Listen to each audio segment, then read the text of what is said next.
ঝিনাইগাতী উপজেলার মহারশী নদীর উপর আরও একটি অকেজো সুইচ গেট, যেমনটি দেখছেন এটি ঝিনাইগাতী উপজেলার হাতীবান্ধা ইউনিয়নে অবস্থিত। মহারশী নদীর উপরে সুইচ গেট নির্মাণ করা হয়েছিল বহু বছর পূর্বে। এই সুইচ গেটটির বর্তমান অবস্থা যদি বলি, একদম অকেজো অবস্থায় আছে, যেটি এই অঞ্চলের যে পানির সমস্যা শুষ্ক মৌসুমে সেটি কিন্তু এই সুইচ গেটটির মাধ্যমে সমাধান করা সম্ভব হতো।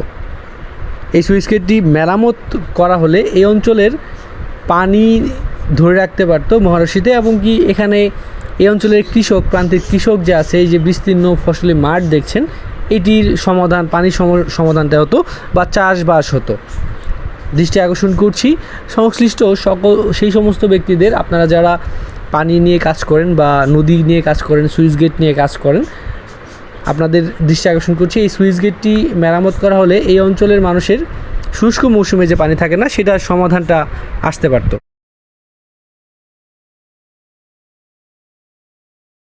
একটু আপনার কাছে জানতে চাই যে সুইচ গেটটা কবে নাগাদ করা হয়েছিল, আপনার কি কোনো আইডিয়া আছে? আইডিয়াটা মনে করেন যে 40 বছর। কাকা একটু জুড়ে কথা। স্থানীয়দের ভাষ্য অনুযায়ী আমরা সুইচ গেট দেখার জন্যই সে এলাকায় গিয়েছিলাম। আমরা যেমনটি জেনেছিলাম সুইচ গেট সম্পর্কে, সুইচ গেটটি নির্মাণের 1 বছর বা 1.5 বছর খুব সুন্দর সুফল পাচ্ছিলেন সে এলাকার প্রান্তিক কৃষক যারা আছেন। শুষ্ক মৌসুমে তারা ধান চাষ করতে পারতেন। শুষ্ক মৌসুমে অনেক কাজে আসতো এই সুইচ গেটের আটকানো পানি। কিন্তু এই 1 বছরের মাথায় বা 1.5 বছরের মাথায় সুইচ গেটটি নষ্ট হয়ে যায় উজান থেকে নেমে আসে পাহাড়ি ঢলে।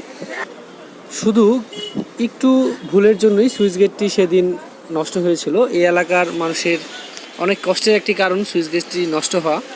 সেদিন যদি এই উজান থেকে নেমে আসা পাহাড়ি ঢলে গেটগুলো তুলে দেওয়া হইতো, তাহলে হয়তো বা এই গেট বা সুইচ গেটটি নষ্ট হইতো না। তো অবশ্যই সেই যারা সুইচ গেট দেখাশোনা করছিলেন তাদের অনেক গাফিলতি ছিল।